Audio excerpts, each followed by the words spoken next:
Alright, this is John Kohler with GrowingYourGreens.com. Today we have another exciting episode for you, and I'm on the island of Oahu, and I'm visiting a farm. I love visiting farms, and if you guys have never visited a farm, you guys should totally visit a farm. And actually, this is a farm you can visit. This is a Green Rose farm here on Oahu in Waimanalo. They do actually farm tours, so I just went on a farm tour with the owner, Sean, today. It was amazing, and I learned so much, saw some really cool stuff. And now I have the pleasure to share with you guys. So yeah, Green Rose Farm. It's a small family-owned farm. You know, basically it's a couple who run the farm all themselves. It's 3 acres, but not all of it is under cultivation, but much of it is. And they have a lot of different principles they're trying to do. I mean, one of the things that attracted me to Green Rose Farm was that, you know, their website says they're beyond organic, and I'm like, what does beyond organic mean? You know, and you know, we're going to go inside and find out, and I'll share with you guys, you know, what beyond organic means according to this farm. And another thing that's really cool about this farm is that it creates soil. You know, Hawaii and Oahu, as is the other Hawaiian islands, are literally volcanic in nature because they came up because of volcanoes spewed rocks and lava out of the earth, and it's all one big rock. And some people think you can't grow in rocks. Well, he's been able to grow in rocks by using some very special techniques that I'm going to share with you guys in this episode, and that you guys could see if you came here to see this beautiful farm. So anyways, without further ado, let's go head into Green Rose Farm and show you guys what's going on. So upon entering Green Rose Farm, you're going to find a lot of things besides just the greens or the vegetables. They have plenty of fruit trees here, including many avocado trees, some mango trees, lychee, longan, and like cacao that they just recently planted. They got lilikoi, and one of my favorite fruits actually is right here. Might not look like much, but this is actually called the poha berry, also known as Cape gooseberry. And if you come on a tour, you gotta try one of these guys because they're out of this world. These are in the Solanaceae family, so they're related to tomato. And if you guys had tomatillos, they're kind of like tomatillos because they come in a little shell wrapper like this, but they're completely way better than tomatillos. And to get a ripe one, you don't want to ever pick it off the plant. You want to look actually on the ground. And on the ground here, I see all these little wrappers are like paper lantern wrappers. And let's see, this one's probably not ripe because I can see it inside, but you come inside, you take one, and you open it up, and you have these little berries. Now, optimally, it should be like a nice orange color. This is probably partially ripe, but I'm sure this one's going to be quite good. Little bit tart, a little bit sweet at the same time.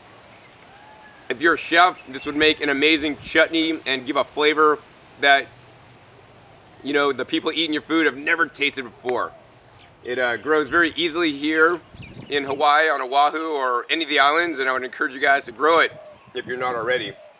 It's a low maintenance, and yeah, produces tons of berries all the time. I guess the other thing I want to do is let's go up to the fields because there's so many different things growing. I could be here probably all day making a video, but I want to try to keep this video short for you guys. I mean, they have so much things growing, like different tulsi, holy basil, and nasturtium, edible flowers, Cuban oregano, but yeah, fruit trees, oh, lilikoi vines. Let's head up to the fields and show you guys the fields, and more importantly, actually, how they're growing on a former horse farm, right? That had some really bad compacted soil, much like rock, because it pretty much was rock. All right, what we're looking at behind me now is actually the area of the farm where they're actually doing the cultivation, and it's actually landscaped quite nicely the way they've done it. It's actually, they got these rock block walls, and on the other side of that, they got all the crops growing. You guys could maybe see some flowers over there, and you know, they got things like the sweet potato vines growing all up and growing food underneath the ground, as well as a few fruit trees and some ornamentals that make it look really nice, as well as tons and tons of veggies. So without further ado, let's head up there. All right, well, what we're looking at now used to be actually a horse arena, believe it or not, and now it's a field of vegetables that actually they're having very little weed challenges with. And that's because they've done proper practices, and one of the things that they do here is that they experiment and, more importantly, learn from their experiments. This is like their second area that they started farming on, and up in their first area, you know, basically they just put a lot of wood chips and organic matter down and tilled it, and it grew pretty good for a little while. But then they found out that it just, that it wasn't holding the moisture. They're still getting excessive runoff, and things weren't quite growing as well. So they thought they'd do it differently in this area. And this area, it's literally like growing on asphalt. I've been to farms in the big cities that literally grow over asphalt using a similar process of just putting down, wood chips and compost and growing in that. Here they put down, they do cardboard sheet mulching, so that'll smother out the grass because there used to be grass here. And they basically what they're doing is they're building soil with the wood chips and with organic matter that they bring in to the farm, which we'll actually show you guys in a minute. And that's a big part of the farm here, is to, not only be a sustainable farm, but be beyond sustainable and regenerative. So we have a whole scale, like, regenerative is at this extreme end, and, sustainable is here, and over on this side, which is like, unsustainable and actually, creating excess and ruining the planet. So I don't know, so like, yeah, ruin the planet, sustainable, and regenerative. So, the farmer here really believes that every farm should be regenerative and not just sustainable, because sustainable doesn't really move us anywhere. It just kind of keeps us at the status quo and at least doing better than, the world's farms, but not as good as regenerating and actually leaving the earth a little bit better than you found it. Like thinking seven generations ahead of how the earth will be, for people that are going to be coming here in the future. And his hopes for this land and this property is that it actually is a quite productive, food forest, where literally you have to do very little and you just come here and harvest. And I think there should definitely be more places on the earth like that. I mean, they're growing so many different crops in this matter using, efficient drip irrigation system to conserve the water. They have some water catchment tanks that they're using to catch some of the water here that they're using. They have things like the taro, the Swiss chard, dinosaur kale, things like beets, and some sweet potato, and of course they got lots of eggplants. Another thing that I think they should grow is probably like okra. Okra really grow well in this climate here.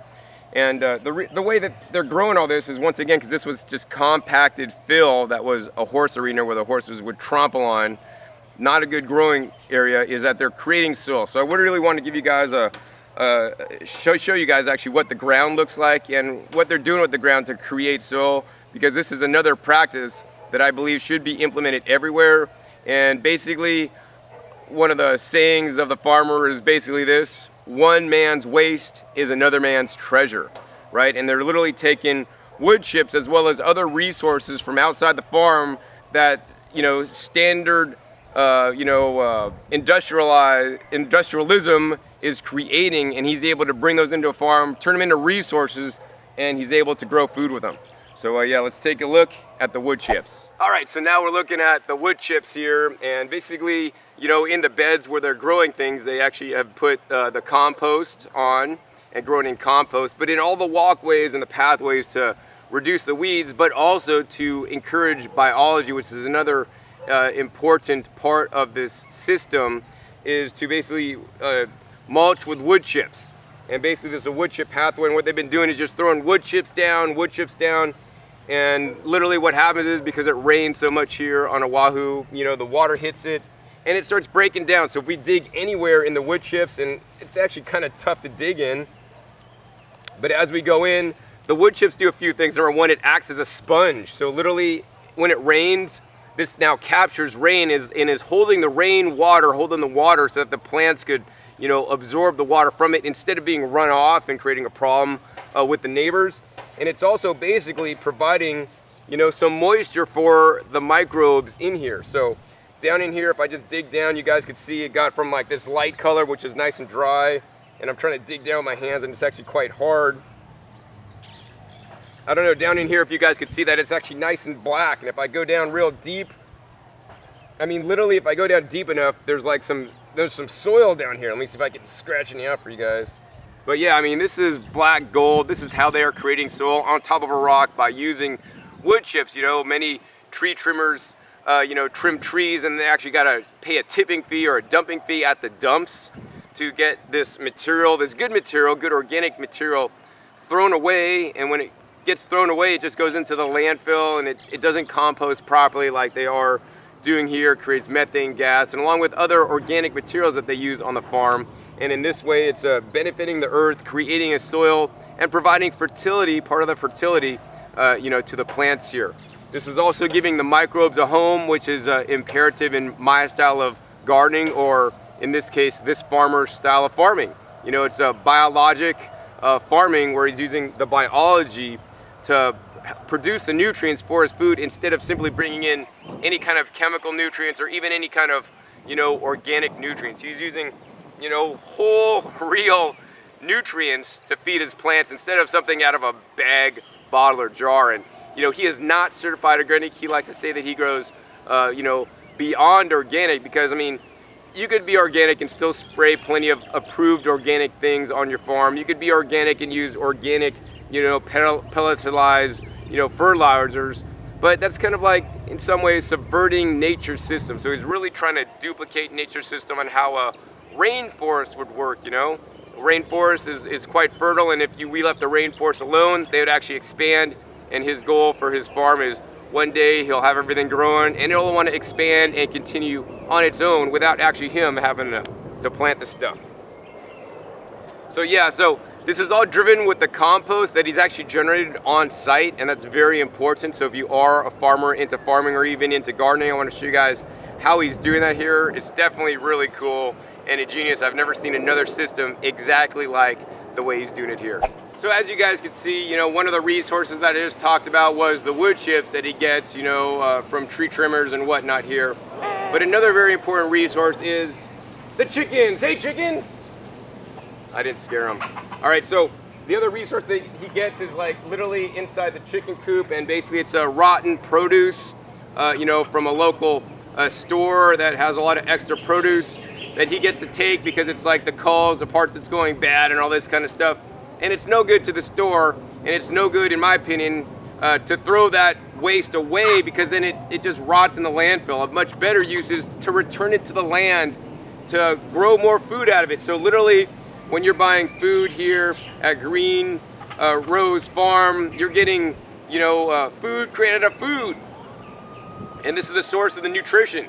So we got an orange here that we're gonna go ahead and rip open and feed to the chickens. And check it out, they're all over it. So anyways, the food comes and then he actually layers it out, and he feeds them like every other day approximately. He layers the food out, and then they eat all the food. You can see like they're eating an onion there, and they eat the orange, they leave some of the orange peels. And then on every other day, not the day that the food comes, they devour the food because they're really hungry chickens.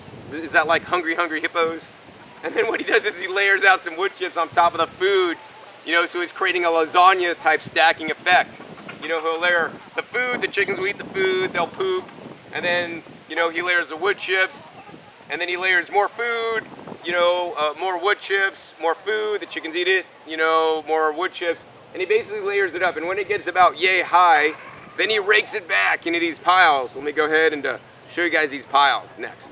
So once he has all the food scraps that have been eaten and digested by the chickens, and then the chickens creating their own manure out of the food scraps and some of the leftover food scraps and all the wood chips mixed up, that's actually a fairly nice mixture with a good carbon and nitrogen source that he then rakes into piles such as this one, and turns it every few days, and then makes his own compost. So if you look at this compost thermometer here, it's stuck right into the center. Wow, that's what I call a compost thermometer.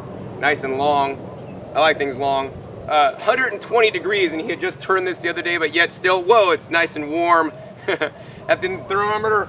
All right, boom, put it back into there for him. But yeah, he monitors the temperature closely to make sure he has a nice and active pile.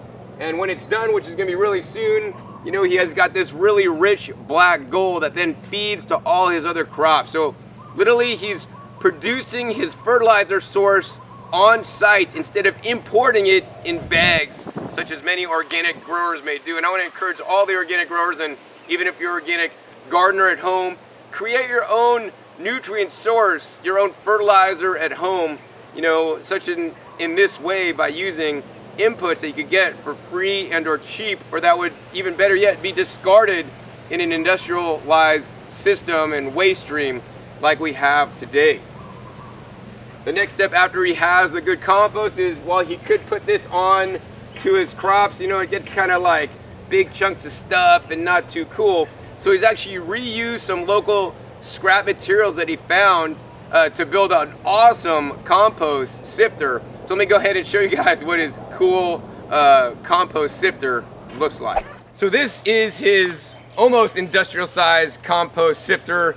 I wish I had a composter like this. This is probably a bit of you know, too much for my liking, but I'd like to have a mini version of this because it's really cool. He's got these like casters that go on like heavy like tables and stuff, like in a big warehouse, and he's just basically got this out of just some OSB wood and some 2x4s. Just these are plans, are like you can make these online.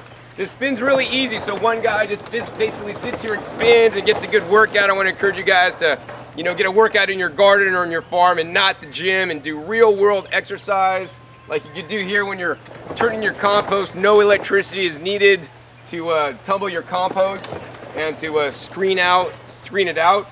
And in this section he has nice fine whole sieve where they get the nice fine compost that'll go to grow the vegetables.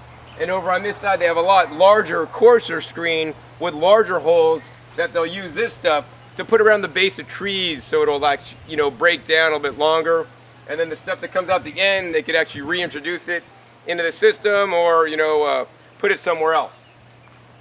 But yeah, tumbling the compost, definitely really cool with all you know, reused, repurposed materials. I really like this a lot. So now I want to share with you guys another way they're actually turning waste stream products into fertility for the farm. So besides just having the standard, you know, food scraps that come in that get fed to the chickens and then mixed with the wood chips, they're also getting another waste stream and experimenting with it. And wow, if you're cold here on Oahu like it is, maybe at night, you just want to dig this compost back and stick your hands in it, right? Wow, this is really cool and nice and warm. And to me, it smells nice too. What it is, this is like the beer mash. So when there's a local brewery that makes this beer mash stuff, you know, after you're done brewing beer, you got this waste product, whatever, the barley or whatever it is, hops, and they take that stuff and then they basically put it in here and then compost it down into, once again, more nutrients for the soil. One of the things that's very important on this farm is diversity, right? Diversity in the microbes, diversity of the crops they're growing, you know, and diversity of their input feed stocks that they're using to create nutrients, because the more greater diversity of different waste stream products they can take out of the system, number one, that's a good job, because we definitely need less things going to landfill, especially here in Hawaii where there's limited landfill space. But number two, it's just doing good for the planet and reusing, you know, and recycling into the system, you know, and being regenerative instead of being destructive, you know, like most agriculture is. Most agriculture is destructive to the land, you know, destructive to the earth, and, you know, wrecking the soil. But here, instead of even being sustainable, they're beyond sustainable, because they're actually, you know, making the soil better than it was, and they're actually regenerating this land that was a former, you know, horse farm with just horses that would trample and compact the soil, you know, with organic matter that they're adding to the farm and the biology. It basically aerates the soil to create really rich, good soil that is more fertile and will grow things for many years to come. And just the you know, the waste from the beer is really cool to use, because it's yet another feedstock they could take out of the waste stream, and also produces a really rich compost. One of the side benefits, if you really like beer, is you can smell this stuff and it smells like you're at your local pub. So yet another way the farm here is taking a bite out of the waste stream is by having these guys, which are just some boxes. And in these boxes, let's raise this up for you guys, are some bags. Well, underneath the bags, what's in here are, wow, oodles of noodles. I mean, oodles of worms. And inside here, you know, you could literally see like all the worms. Oh, they're crawling on me. This is kind of creepy. But you guys can see the worms, and, you know, worms eat your garbage. They will eat any organic matter, whether that is like shredded cardboard, your own hair, your dog hair, you know, food scraps, composted materials that he's already composted to break it down and add further nutrition, right? And one of the things that's really important to me is that you got to keep the worms covered because they don't like the light.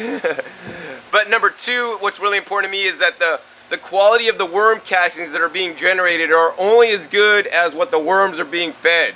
You know, so in my opinion and based on my research, and I'll put a link down below to the video where I interview, you know, one of the world's foremost authorities on making high quality worm castings, George Hahn.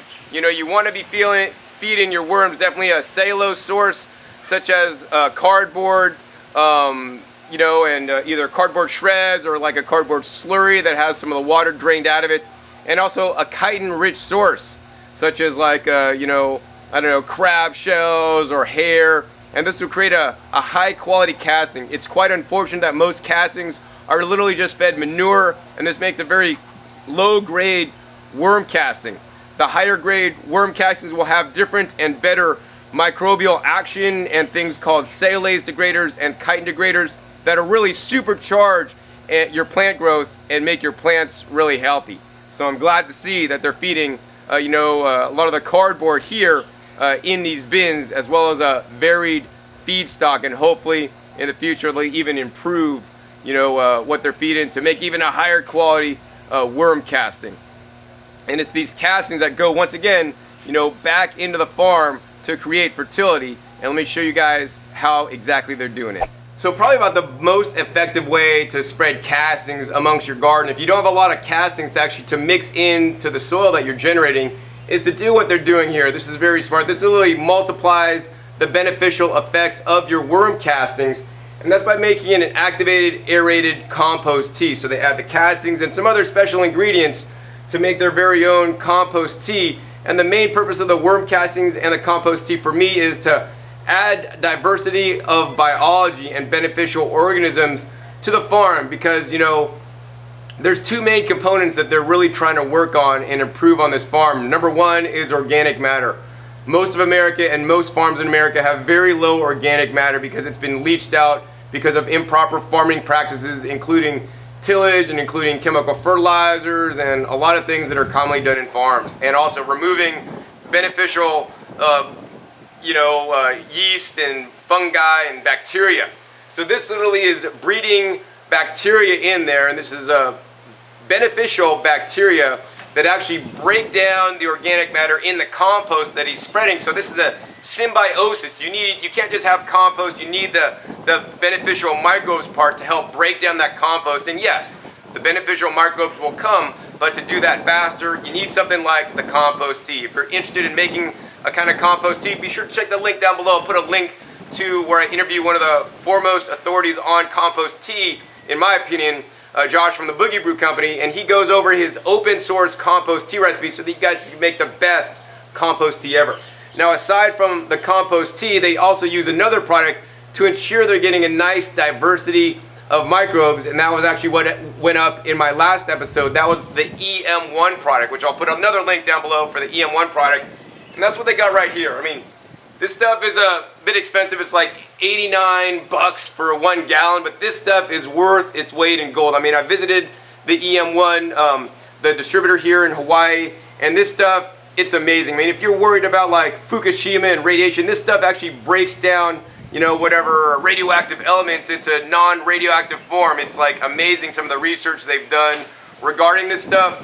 It also helps break down organic matter faster, so he sprays this on all his compost pile, on his whole farm, on the wood chips, on the plants. You know, it has an anti, you know, pest effect and all this kind of stuff, as well as it increases the nutrient cycling, which is taking the organic matter and turning it into plant available nutrients for your farm or for your garden, so that you get just much better growth and healthier plants to boot.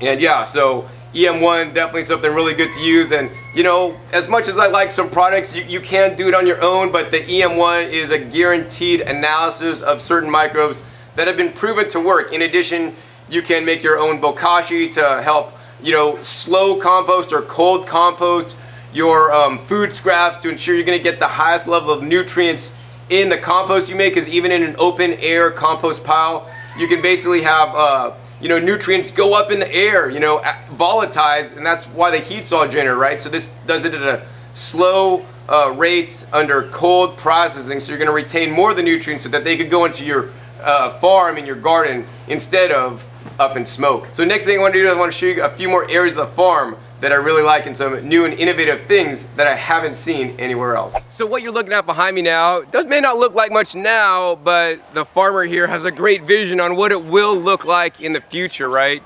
I mean, he started here with like nothing but grass, and he's created just in literally 2 years what you guys are seeing in this video, and it's a continual process to continue to develop new areas of his farm, grow more food, and more importantly, learn how to do it in the best way possible.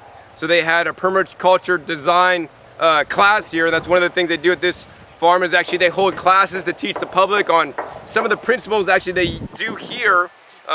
They had a class where they actually did a permaculture design on a fruit forest with nitrogen fixing plants intermixed with some of the fruit trees and some of the taller trees like the jackfruit way in the back and the breadfruit way in the back, so it doesn't shade out the other crops like the cacao, the understory crops, and the citrus and the figs and some of the other trees back there. And this place, I can't wait to come back in the future because this is going to be a fruit abundance to come. Next, I want to spin the camera around and show you guys some of the habitat that they're creating here for other insects and beneficial insects and the such. Very important in a no-till situation like they're doing here. You want to create some space for, you know, native plants that'll attract the wildlife, because the wildlife, you know, are one of the ways you're going to be able to control some of the bad stuff happening around your farm. It's when, you know, you do high density monocultures where nature gets imbalanced, and here they have a diversity of, you know, fruits growing, vegetables growing, and even different kinds of plants and microbes growing as well. All right, so this is the area of the farm where they're growing actually a lot of flowers and beneficial plants for pollinators and bees and the such, to attract them to the farm so that they could utilize free labor on their farm to, you know, get some of the pollination done and some of the work done. Now, I know what you guys might be thinking, John, man, that looks like a whole bunch of weeds in that area. Well, he doesn't have weed growing here, but this is a lot of weeds growing in this area, and this was one of the first areas he developed. And I'm like, hey, what's going on with all the weeds? He's like, you know, in this area, like, you know, my whole farm is an experiment to me, because what I do is I kind of learn some stuff and I apply it, I see how it works, and if it doesn't work, then I do something different. And I want to encourage you, whether you guys are a gardener or a farmer or going to get into it really soon, you know, we learn by our failures. And, you know, it's like they call it trial and success instead of trial and error, because when you do fail, you know how to successfully not do something in the future, right? So that's the new one I learned today. You know, instead of success and a trial and error, it's a trial and success, something like that. All right. So yeah, trial and success. So this was an area that was not successful, but they learned successfully how not to do it, to, you know, basically breed a lot of weeds and, you know, have really still compacted ground matter. What they simply did in this area was they tilled in a lot of compost and organic matter, tilled it up. It looked amazing for the first season or two, but then what happened was, even though it was nice and fluffy, it reverted back to its nice and compact matter, and then also distributed a lot of weed seeds in the tilling process to get what they have here. I mean, they got a lot of crops interspersed with growing weeds, and I'm sure one day they're probably just going to sheet mulch it all and do like they did just down below by just adding organic matter and adding the microbes to the soil. And it's the microbes that really help to do the aeration, and it's the organic matter that really will make your soil light and fluffy instead of hard and compact, and, you know, not hold the moisture and not have the vital growth and not create the fertility, you know, for generations to come. I mean, this is like an example of what many traditional farmers may be doing, and I think that's definitely wrong, and I'm really glad that they're always working to improve and make things better.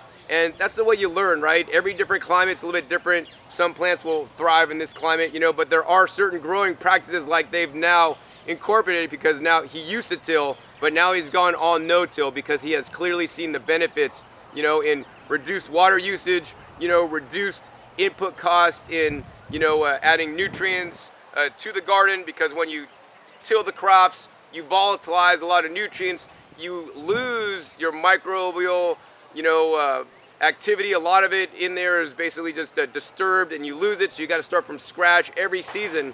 But now he's working on more of a perennial system where he just adds to the top instead of tries to till it each and every time.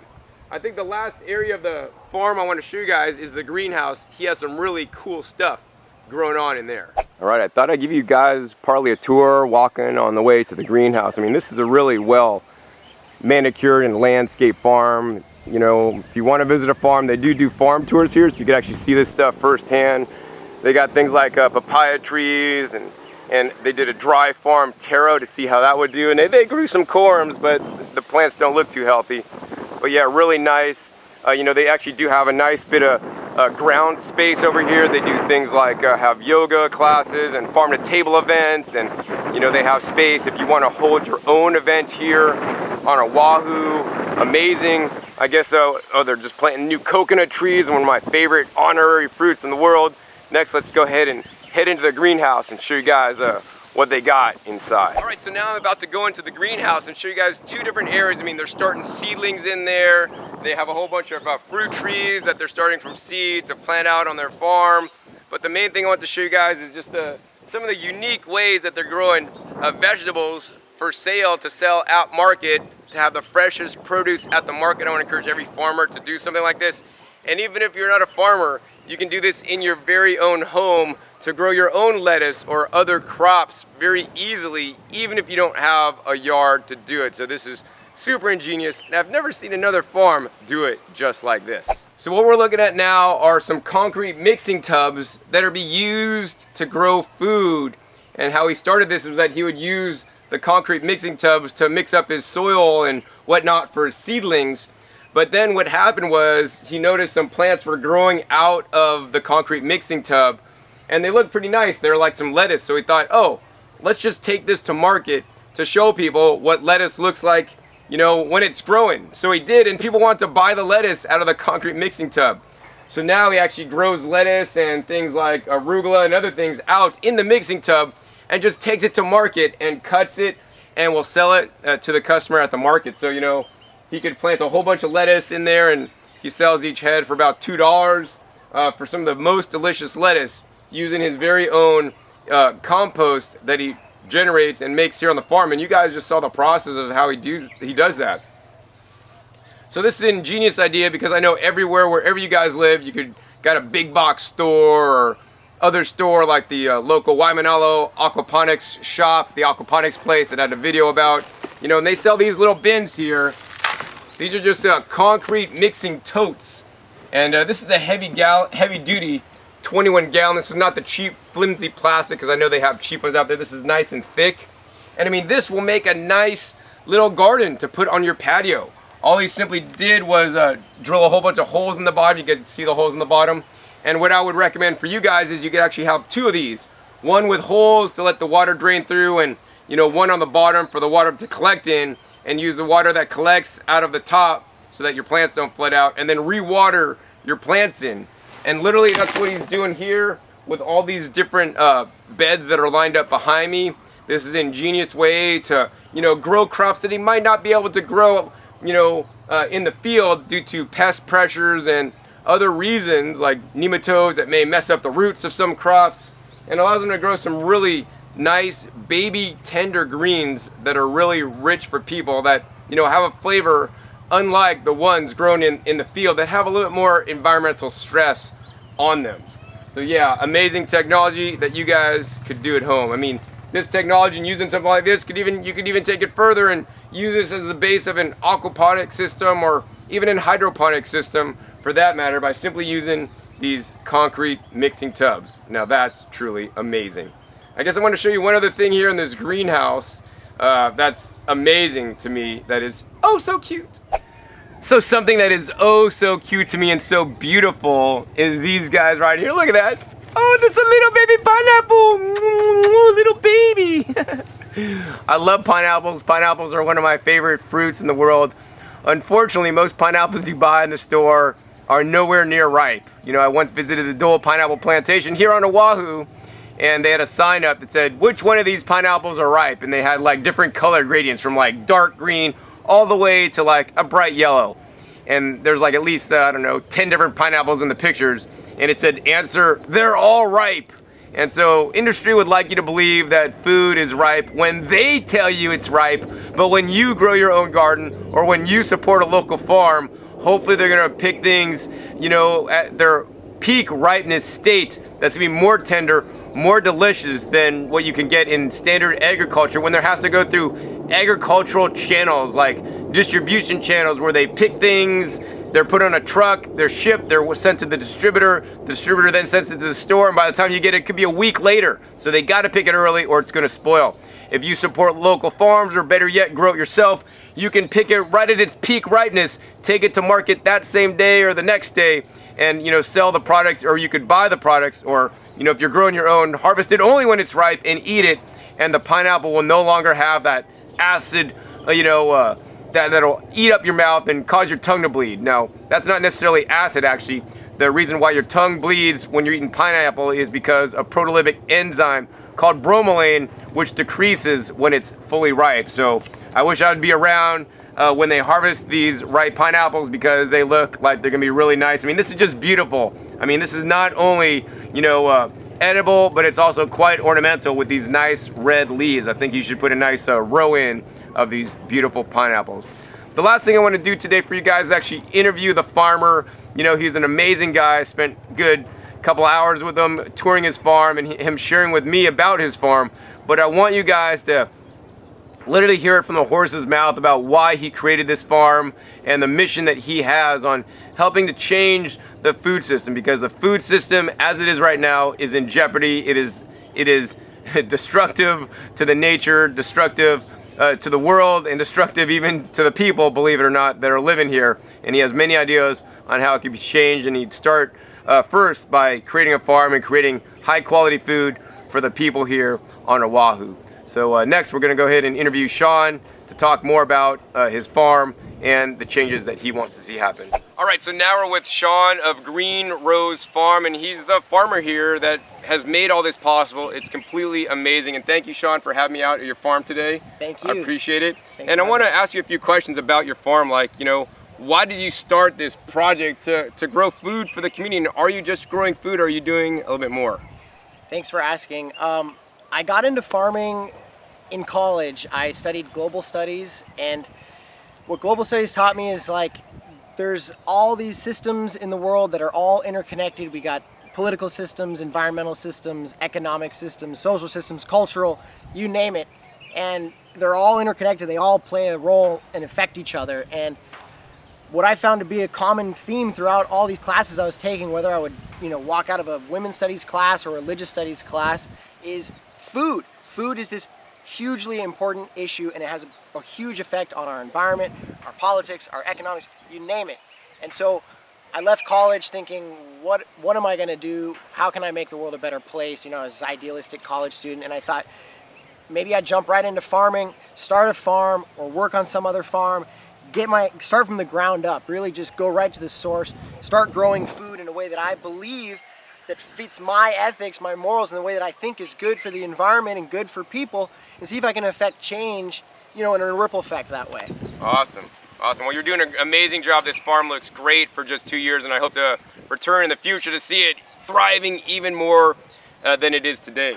So I know, you know, I wanted to talk to you about the till versus no-till, because I know you tried the tilling and you tried now, and now you're on board with the no-tilling, because a lot of my viewers may still be skeptical about, but you got to till, that's the way you do it, man. So why don't you, in your own words, as a farmer who's doing this and have experience doing both ways, like, why do you like no-till versus till now? Yeah, well, when we got here, you know, I mean, this whole process over the last couple of years has been an evolution of trying different things, giving different schools of thought, you know, and I'd heard about cover cropping and that method of tilling in cover crops, growing nitrogen fixing plants like beans and legumes, and then tilling them in to get that organic matter into the soil.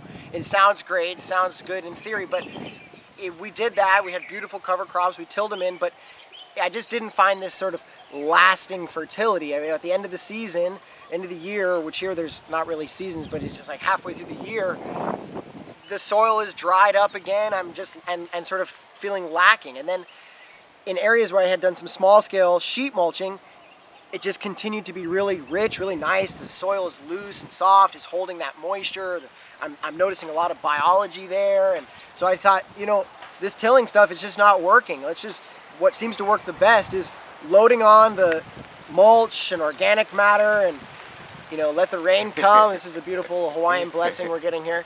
And so we just started to convert the whole farm to just no more tilling, just lay on the organic matter, cover over the weeds, cover over everything, throw on compost, throw on mulch, just keep building that organic matter layer over the top of the soil. Especially here in Hawaii, we get a lot of rain. We're really prone for nutrients to kind of like drain out, and that mulch, the compost, helps lock that in. We get that water storage happening as opposed to just leaching and running off. So that's really, for me, I'm full on into sheet mulching and adding organic matter as much as possible. When in doubt, add organic matter. I totally agree with that, and I'm glad a farmer is on board with a no-till, and it can be done on larger scales than just a raised bed like I do, because I add organic matter after every season, and I'm sure Sean, after every growing season or year, however he does it here, continually to add organic matter. Every time we flip a bed, whenever we have a compost pile ready, it goes out into the field. So we're putting out as fast as we can make it, basically, at this point, with all the waste we're bringing in and how much we make. I'd estimate like maybe 1,000 pounds or more of compost every couple of weeks that we're producing and just trying to dump onto the field. So let's talk about that, Sean. Let's talk about how you're producing the compost. So you're actually bringing a waste stream out of the standard industrialized, commercialized system in here to use as your feedstock, so you don't have to buy bagged organic fertilizer. Right, exactly. Yeah, that's, for me, I think one of the most important things that farms today can do is tap into the waste stream that is being produced by the rest of the system. There is tons of food waste produced by restaurants, supermarkets, you name it, even on farm. There are some farms that don't even take their own waste and compost it, so that, that food, the idea of waste doesn't exist. There's no such thing as waste. It's a myth. YouTubers, there's no such thing as waste.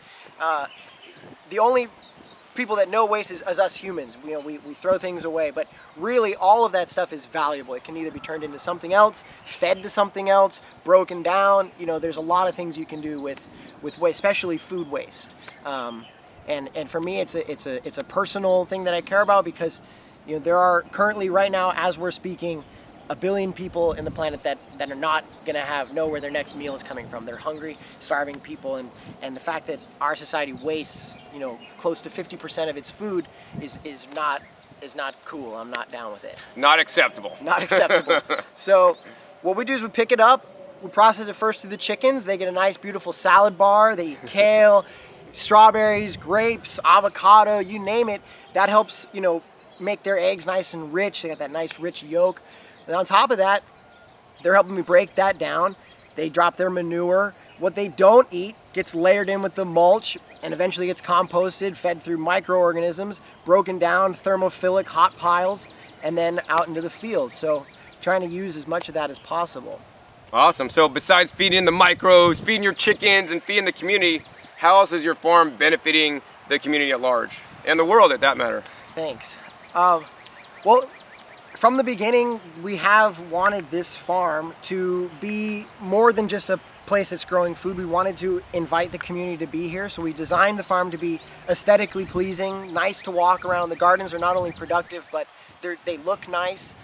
We've left spaces open so that we could host events like farm-to-table dinners and educational workshops. I let other people who are masters at what they do come and teach workshops, everything from how to brew beer at home and make fermented foods, or making smoothies or making compost. I teach one on chickens and compost, and also to show people what a farm looks like. Invite people to come see the farm. And people ask me at the farmers market, how do you grow your food, what are your practices? I just invite them to come on down. I say, come on out on a Wednesday morning, 9 to noon, and come volunteer, get your hands dirty, help us pull weeds. You'll see that we don't use pesticide. We're going to use your hands to pull those weeds. That's how we do it.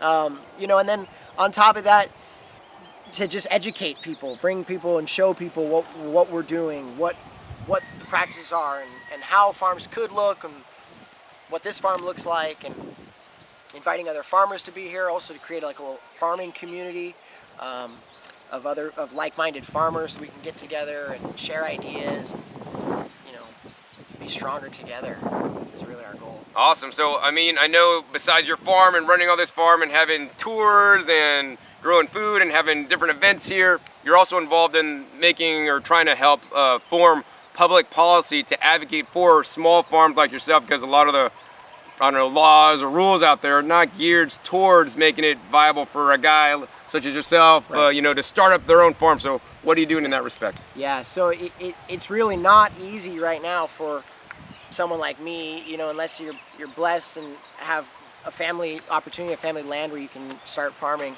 It's not easy, especially to get loans and get land. These are especially here in Hawaii. So I've been working for the last year with the Hawaii Farmers Union United. It's a grassroots organization that aims at educating through education, cooperation, and legislation about small-scale farmers, family ranchers, regenerative practices, soil building practices, food farming. And so we go down to the Capitol, we talk to our legislators, we talk to Congress people, try to educate them about some of the practices that we're using, about using waste to make compost, about growing organically, about growing with using mulch, about cycling nutrients, all of that. And it's really important because, you know, the people down there, they want to hear from us. They want to hear from farmers, but it's not easy for farmers to get out to the Capitol and talk to their Congress people. So the Hawaii Farmers Union is there to represent farmers and, you know, just talk to them and just be the voice of small-scale farmers, because a lot of the time the voice that they're hearing from is the voice of large-scale ag, chemical companies, corporate ag, big ag. These guys have lobbyists and they have plenty of money to send people down to tell Congress people and legislators and lawmakers, you know, what they want. But, you know, Joe the farmer has a hard time getting down there to talk. So, you know, the Farmers Union is also part of a national farmers union. You can check it out. Every state has a chapter. If you want to support family farmers and local regenerative food practices, join your chapter of the Farmers Union, or join the Hawaii Farmers Union. You don't have to live in Hawaii to join the Farmers Union. We need more members here in Hawaii. The more members we have, the more they listen to us. The guy, they told me that verbatim. The more members you have, the more we'll listen to you. So if you care about it and you want to see more of this happening, join the Hawaii Farmers Union. We need your support. Thank you. Awesome, man. Awesome. So, you know, the last thing I really want to talk to you about today that was really kind of cool for me was, you know, when I originally came to your farm, you talked about like, you know what, destructive agriculture, sustainable agriculture, and regenerative agriculture. So you don't want to maybe explain that better than I did earlier in this video to my viewers out there? I'll try. Yeah, the way I see it is like we have a spectrum. And one side of the spectrum is degenerative, you know, as like the opposite of regenerative. Degenerative would be, you know, things get worse year after year. So the soil is less fertile, you have less biodiversity, less nutrients, you need more stuff to add, right? You're causing more pollution, right? That's degenerative. And then on the other side, you got regenerative, and that's more, you know, like an example would be the rainforest. You know, if we left the rainforest, we stopped touching the rainforest, year after year, it's going to noticeably grow and increase and get larger, because that's the way that system is set up. That's the way the natural systems of the world are set up. No one's out there in the rainforest pulling weeds or planting seeds or raking leaves. In fact, that's why they call them leaves. Otherwise, they tell them take them away. So the leaves are meant to just stay right there. Yeah, leaves. Make like a banana and whoa, wait, I don't know, man. So, and then dead center of that would be sustainable, right? It's not getting worse, but it's not getting better. And one way I think of it is, if someone asked you, you know, how's your marriage? And you said, oh, it's sustainable. It's not really a great answer. You know, you say, wow, there's something kind of weird there. You're right. You want things to get better. You want things to keep improving. Sex life is getting better. Yeah. We're communicating better. You know, that's how my relationship, you know, so and I really think if we're going to start making change in our food system, you know, it's good to aim for sustainability if our practices are currently degenerative, right? That's a step forward. But in order to really get there, we're going to need to start using regenerative soil practices, because in order to make up for all that lag room and all the degenerative practices we've been using for the last 50 years. So we really need to start focusing our energy into regenerative practices, building soil, not just trying to grow food and, you know, add the chemical it needs, but building a thriving ecosystem that will sustain itself longer into the future for future generations to then grow food for themselves. And maybe, you know, years from now, they'll be living more sustainably, but it will be because of the regenerative practices that we start today. right now. Wow. I mean, excellent. Well done. I appreciate that you said it like that. Hope you guys understand that out there. If you want to do some regenerative practices for your gardening, because I don't operate on a big farm yet, is you want to check my past videos. You know, it's like I do no-till, you know, I add a lot of organic matter, do compost, thermophilic, and actually just the, you know, cold composting, like fungal dominated composting with the wood chips, which he's actually doing in his rows. I have things like the rock dust and the trace minerals and the ocean solids. Very important to put more nutrients back in than you're taking out. Most farming is taking out massive tons and putting in a few bags of fertilizer, right? That does not cut it. That's not regenerative, people.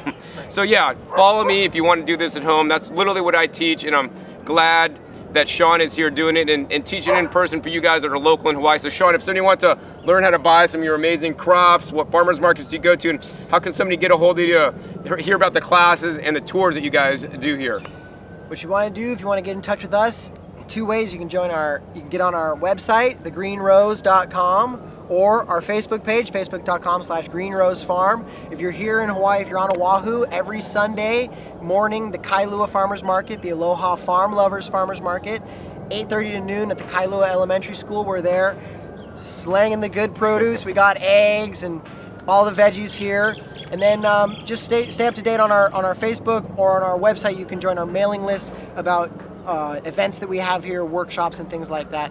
And we do tours, school tours, you name it, all kinds of stuff. We're open to all kinds of other cooperative experiences too. If you want to work with us or do something, we're open to a lot of different things. So get in touch with us, start the conversation. If you're a chef, we're happy to grow something unique for you. We're always open to try and do special things for chefs or caterers, or just, you know, if you a person you can't find something, let us know, and we'll try to grow it or let you know where you can find it. Awesome, man. It's totally awesome. One of the things I like about Sean, he has an I can attitude, right? And I want you guys to have an I can attitude. Even if you've never grown a garden before, you can do it. Yes, and I share so many different ways to do it. I have over 1,050 videos now. I mean, one of the techniques I learned here was just using those concrete mixing tubs, and you guys can do it. So I want you guys to grow your food no matter where you live. Super important, because you can be the change you want to see in the world. And it all starts, as Sean said in the beginning of this interview with him, is that food is connected to so many different facets, and it starts with the food you eat and changing what you eat to change how the planet is. So I hope you guys enjoyed this episode. If you like this episode with Sean, hey, please give me a thumbs up, and I'll come back out next time I'm on Oahu to give you guys updates on how it is growing here. And be sure to subscribe to my videos if you're not already. I'll have new videos coming out. I'm sure to do a couple more videos while I'm still here on Oahu to educate you guys about more regenerative and beyond sustainable foods like I have today, including things like microbes and minerals, and who knows where I'm going to be next. So once again, my name is John Kohler with growingyourgreens.com. We'll see you next time, and until then, remember, keep on growing. Aloha. All right, this is John Kohler with growingyourgreens.com. Today we have another exciting episode for you, and happy 420 for everybody out there. 420, I don't know, it's one of my favorite days. It's the day after my mom's birthday, so happy birthday, Mom, if you're watching this. Anyways, the topic of today's video is